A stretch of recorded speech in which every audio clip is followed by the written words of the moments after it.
Anu, urang yang hana anu na sunat hakikah. Hana. Alenya hakikah sunat di akhir ma ataupun akhir anu.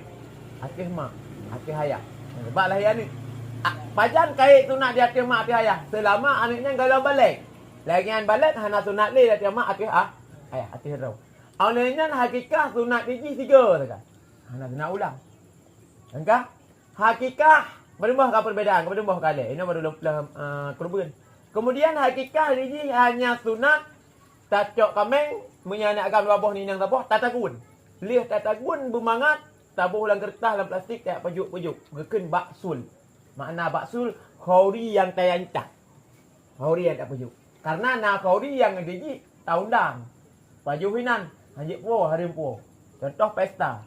Pesta menyetik diundang wajib jaknya hana lahir maksiat, hana lahirnya, hana lahir je. Wajib saja menyetik di nah halangan dari tangan. Wajib jak. Jadi menurut tempat dia benar. Watek alenya yang sunat pajuh hinan. Padunggal warga lega pega pajuh. Tiap puau hari puau ada kok yang naik biji. Kecuali kayu puau, kayu pega.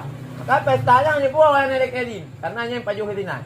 Sedangkan bunuh hakikah ya ita kan ya undang. Mana orang khauri rumah orangnya?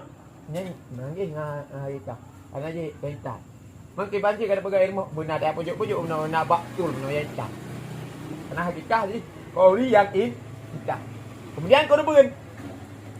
Kurban dia